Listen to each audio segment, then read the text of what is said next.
여러분, 고요한 밤에 눈을 감고 자신의 숨소리를 들어본 적이 있습니까? 저는 평생을 글을 쓰고 언어를 갈고 닦으며 살았습니다. 이제 생의 끝자락 그 허무의 문턱에 서서 보니 비로소 보이는 것들이 있더군요. 사람들은 흔히 세월이 흘러 늙는다고 말하지만 제가 깨달은 진실은 다릅니다. 사람은 나이 때문에 늙는 것이 아니라 자기 주변에 쌓아둔 죽은 에너지 때문에 서서히 시들어가는 것입니다. 특히 인생의 가을이라 불리는 55, 그 고개를 넘어서면 우리는 공간의 언어에 귀를 기울여야 합니다.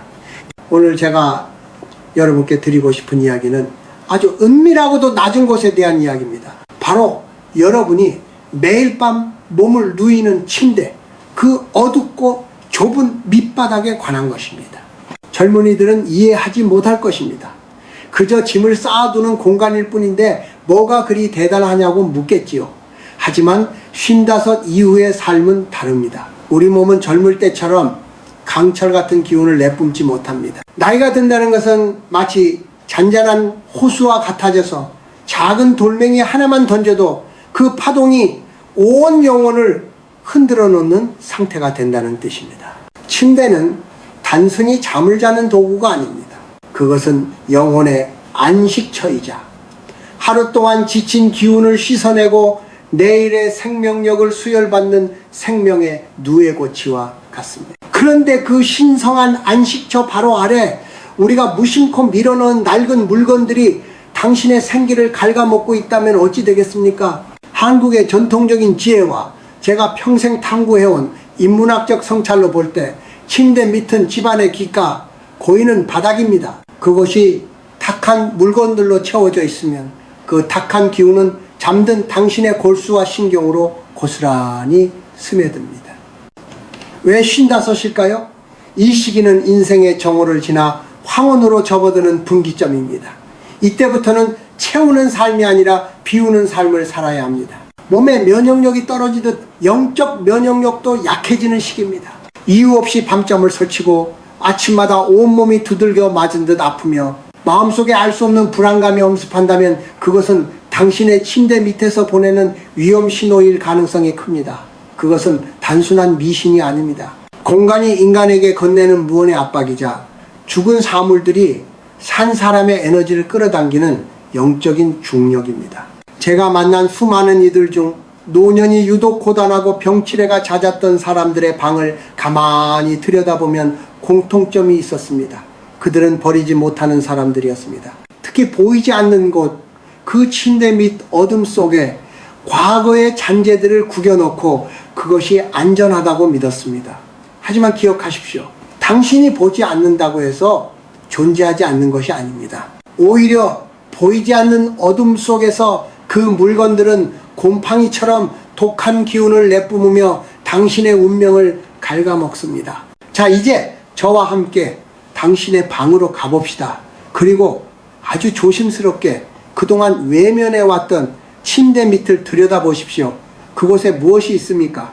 혹시 당신의 노년을 병들게 하고 자식복을 막으며 재물운을 흐리게 하는 금기된 것들이 숨어 있지는 않나요? 55 이후 절대 그곳에 두어서는 안 될 3가지 물건에 대해 이제부터 하나씩 말씀드리겠습니다. 이것은 단순히 방을 정리하는 법이 아니라 당신의 남은 생을 찬란하게 지키는 생존의 지혜입니다. 55이라는 나이는 인생이라는 긴 여행길에서 잠시 신발끈을 고쳐매야 하는 시기입니다. 그런데 많은 이들이 이 시기에 가장 큰 실수를 저지릅니다. 바로 아깝다는 미련 때문에 혹은 언젠가 쓸모가 있을 것이라는 막연한 기대 때문에 낡고해진 신발이나 고장난 물건들을 침대 밑으로 밀어 넣는 것이지요. 여러분, 신발이 무엇입니까? 신발은 단순히 발을 보호하는 도구가 아닙니다.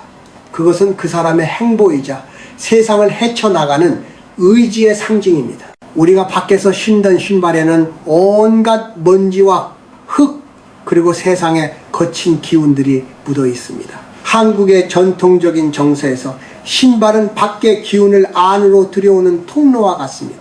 그런데 그 낡고 닳아버린 신발을, 그것도 가장 깨끗해야 할 침대 밑에 두는 것은 밖에서 묻혀온 온갖 애군과 피로를 당신의 잠자리 바로 아래에 모셔두는 것과 같습니다. 제가 늘 강조하듯이 사물에는 그것이 지닌 고유한 생명력이 있습니다. 생명력을 다해 밑창이 닳고 가죽이 터진 신발은 이미 죽은 물건입니다. 죽은 물건이 내뿜는 에너지는 정체팅집니다. 나이가 들수록 다리의 힘이 중요하다고들 하지요. 하지만 육체의 근력보다 더 중요한 것은 앞으로 나아가려는 기운입니다. 침대 밑에 낡은 신발을 쌓아두는 것은 자신의 발목에 무거운 모래주머니를 채우는 것과 같습니다. 자고 일어나도 발걸음이 무겁고 새로운 일을 시작할 용기가 나지 않으며 자꾸만 과거의 실패나 영광에만 집착하게 된다면 지금 당장 침대 밑을 확인해 보십시오. 그곳에 처박혀 있는 낡은 등사나 굽이 나간 구두들이 당신의 앞길을 가로막고 있을 것입니다. 또한 고장난 가전제품이나 깨진 물건들도 마찬가지입니다. 수리해서 써야지 하며 침대 밑으로 보낸 물건들은 결국 수리되지 않습니다. 그것들은 그저 그곳에서 결핍과 파괴의 에너지를 발산할 뿐입니다. 55 이후의 삶은 우주와 내가 하나로 연결되는 시기입니다. 내가 잠든 사이 내 몸의 기운은 주변 공간과 끊임없이 소통합니다. 그런데 내 몸 바로 아래 기능이 정지된, 즉 맥박이 멈춘 사물들이 가득하다면 나의 생체 리듬 또한 그 죽은 리듬을 닮아가게 됩니다. 여러분 기억하십시오. 공간은 비어있을 때 비로소 흐릅니다. 물이 고이면 썩듯이 침대 밑에 물건이 고이면 운명도 썩기 시작합니다. 특히 한국 사회에서 중장년층이 겪는 고질적인 우울감과 무기력증의 상당 부분은 이러한 정체된 공간에서 기인합니다. 젊은 시절에는 강한 기운으로 그 탁기를 눌렀을지 모르나 이제는 아닙니다. 이제는 아주 미세한 부정적인 파동에도 우리 영혼은 상처를 입습니다. 낡은 신발을 버리는 것은 단순히 쓰레기를 버리는 행위가 아닙니다. 그것은 내가 걸어온 고단했던 과거와 작별하는 의식이며 앞으로 다가올 새로운 길을 환대하는 준비입니다. 이 신발을 신고 참 열심히 살았지 하고 한번 쓰다듬어 준 뒤 미련 없이 세상 밖으로 보내주십시오. 그 빈자리를 통해 비로소 맑은 바람이 들어오고 당신의 무릎과 허리의 통증이 가라앉으며 내일을 향한 가벼운 발걸음이 시작될 것입니다. 비우십시오. 낡은 것은 아래에 두는 것이 아니라 멀리 보내는 것입니다. 그래야만 당신의 노년이 낫지 않고 깊어질 수 있습니다. 55이라는 나이는 이별에 익숙해져야 하는 나이이기도 합니다. 부모님을 떠나보내고 때로는 아끼던 친구나 형제를 먼 길로 먼저 보내기도 하지요. 그럴 때마다 우리 가슴에는 커다란 구멍이 뚫립니다. 그리고 그 슬픔을 차마 이기지 못해 고인이 남긴 옷가지나 손때 묻은 물건 혹은 눈물 없이는 볼 수 없는 오래된 앨범들을 침대 밑 깊숙한 곳에 밀어넣곤 합니다. 참아 버릴 수 없어서 가까이 두고 싶어서라는 말로 스스로를 위로하면서 말입니다. 하지만 여러분, 제가 생과 사의 경계에서 깨달은 가장 아픈 진실 중 하나는 사랑하기 때문에 보내주어야 한다는 것입니다. 한국의 전통적인 사후 세계관에서 산자와 죽은 자의 영역은 엄격히 구분되어야 합니다. 죽은 자의 물건, 즉 유품은 그것이 아무리 귀하고 소중한 것이라 할지라도 기본적으로 음인의 기운을 품고 있습니다. 생명이 닿은 물건은 차갑고 정적인 에너지를 내뿜습니다. 그런데 그 차가운 기운을 우리가 잠드는 가장 내밀한 공간인 침대 밑에 두는 것은 어떠한 결과를 초래할까요? 잠이란 무엇입니까? 잠은 살아있는 사람에게 있어 매일 밤 겪는 작은 죽음이자 동시에 새로운 탄생을 준비하는 과정입니다. 따뜻한 양년의 생기가 몸 안을 순환하며 내일을 살 힘을 충전해야 하는 시간이지요. 그런데 침대 밑에서 망자의 기운, 즉 죽음의 그림자가 끊임없이 올라오면 우리 몸의 생기는 서서히 잠식당합니다. 특히 55이 넘은 분들이 겪는 원인 모를 한기, 가슴 답답함, 그리고 꿈자리가 사나운 현상들은 바로 이 음양의 충돌에서 비롯되는 경우가 많습니다. 슬픔이 깃든 사진첩도 마찬가지입니다.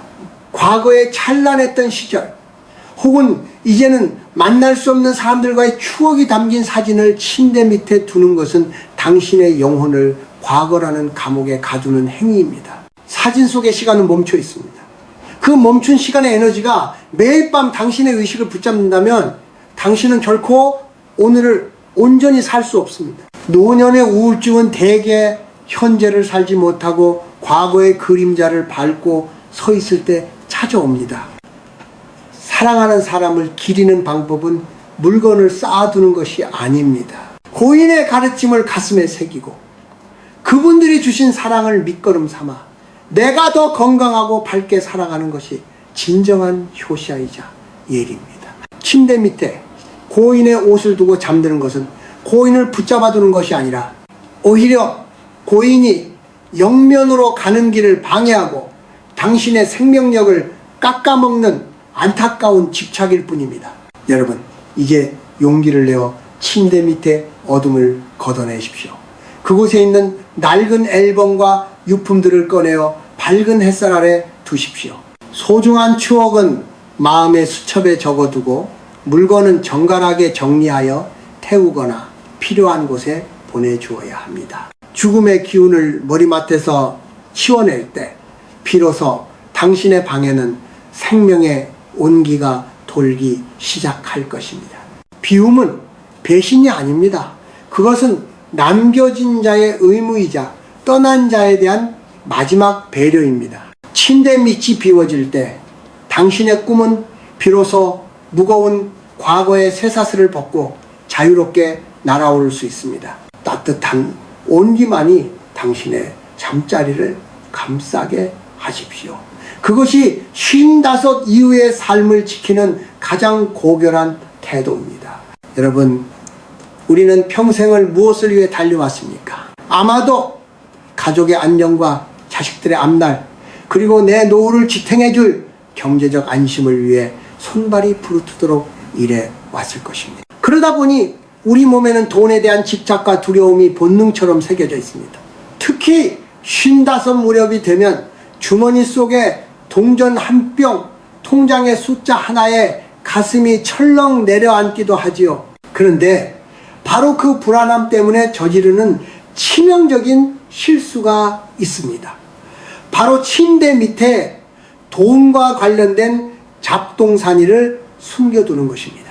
어떤 분들은 비상금이라며 낡은 가방에 지폐와 잔돈을 넣어 침대 밑 깊숙이 밀어넣습니다. 또 어떤 분들은 차마 마주하기 싫은 세금고지서, 빚독촉장 혹은 이미 끝난 지 오래된 사업의 회계 장부들을 나중에 보겠다며 그 어둠 속에 던져둡니다. 여러분, 이것은 자신의 잠자리를 불안의 지옥으로 만드는 것과 다름없습니다. 돈은 흐르는 물과 같습니다. 한국의 풍수와 인문학적 통찰에서 재물은 기치의 흐름을 상징합니다. 맑은 곳에 머물고 바람이 잘 통하는 곳에서 증식하는 법이지요.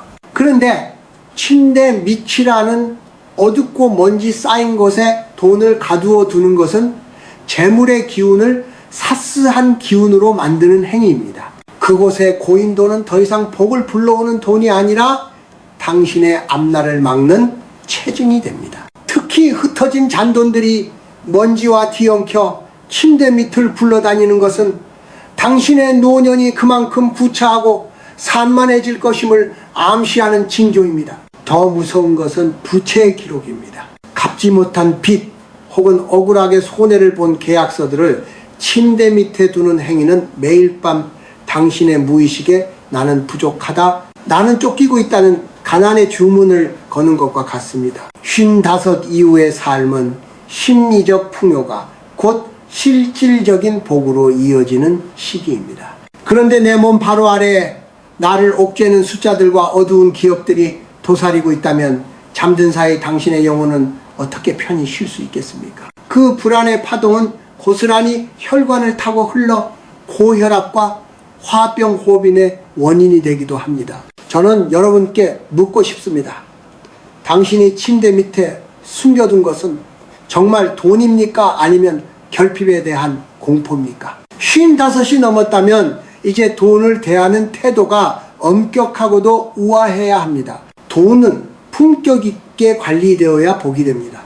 굴러다니는 잔돈은 정갈한 저금통이나 지갑에 모으고 해묵은 서류들은 깨끗이 정리하여 태우거나 파쇄하십시오. 돈의 액수보다 중요한 것은 돈을 대하는 당신의 마음자리입니다.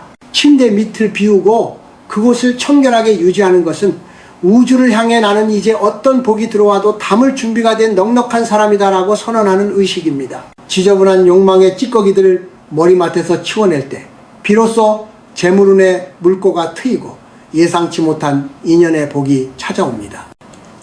여러분, 부자는 단순히 돈이 많은 사람이 아닙니다. 자신의 공간을 다스릴 줄 알고 보이지 않는 곳에 청결함을 유지하는 사람이야말로 진정한 귀인입니다. 침대 밑에 숨겨둔 그 비루한 욕심과 불안의 기록들을 당장 꺼내십시오.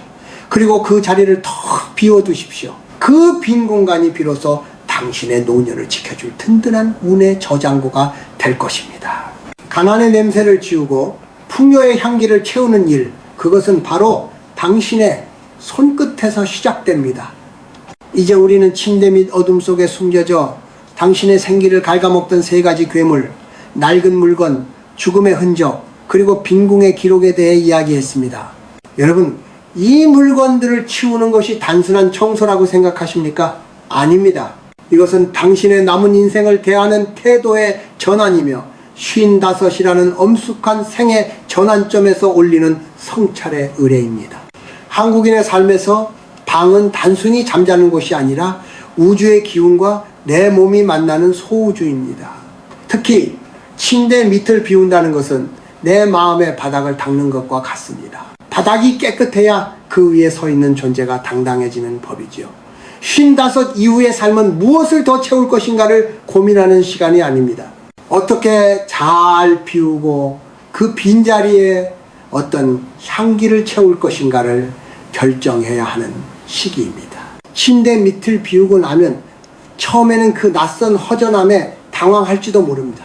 하지만 그 허전함이야말로 생명이 숨쉴 수 있는 여백입니다. 그 여백이 있어야만 새로운 복이 들어오고 자식들과의 관계가 맑아지며 내 몸의 병증도 서서히 물러갑니다. 제가 평생을 언어와 씨름하며 깨달은 것은 가장 힘있는 말은 화려한 수식어가 아니라 침묵 사이의 여백에서 나온다는 사실이었습니다. 인생도 마찬가지입니다. 당신의 공간에 여백이 생길 때 당신의 존재는 비로소 빛나기 시작합니다. 나이가 들어 젊은이들에게 무시당하거나 소외받는다고 느낄 때가 있습니까? 혹은 홀로 남겨질 미래가 두려워 자꾸만 낡은 것들에 집착하게 됩니까? 그럴 때일수록 더 엄격하게 자신의 공간을 다스리십시오. 품격이 있는 노년은 남이 만들어주는 것이 아닙니다. 보이지 않는 것, 즉 침대 밑까지 정갈하게 유지하는 그 내면의 질서가 당신의 얼굴의 깊은 기품으로 드러나는 것입니다. 깨끗한 침상에서 깨어난 사람의 눈빛은 탁하지 않습니다. 그 맑은 기운이 주변 사람들을 불러 모으고 자식들이 저절로 고개를 숙이게 만드는 법입니다. 이제 마지막으로 제가 드리고 싶은 제안이 있습니다. 오늘 밤 잠들기 전 잠시 시간을 내어 당신의 방 한가운데에 앉아 보십시오. 그리고 비워진 침대 밑을 향해 감사의 인사를 건네십시오. 그동안 무거운 짐을 지탱해주고 고맙다. 이제는 너도 쉬고 나도 쉬자라고 말입니다.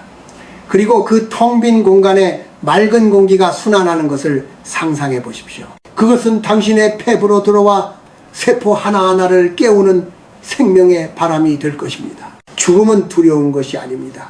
정말 두려운 것은 살아있으면서도 과거의 쓰레기 더미 속에 갇혀 영혼이 질식해 가는 것입니다. 55. 당신은 이제 막 새로운 봄을 맞이할 준비를 마쳤습니다. 침대 밑을 비움으로써 당신은 과거의 중력에서 벗어났습니다. 이제 당신의 꿈은 무겁지 않을 것이며 당신의 아침은 눈부시게 가벼울 것입니다. 비우십시오. 그리고 평온해지십시오. 당신의 침대 밑이 텅 빌 때 당신의 영혼은 비로소 우주 전체를 담을 만큼 커질 것입니다. 그것이 제가 생의 마지막에서 발견한 가장 고독하면서도 가장 황홀한 인생의 비밀입니다. 여러분의 앞날에 맑은 바람과 따뜻한 햇살만이 가득하기를 간절히 소망합니다.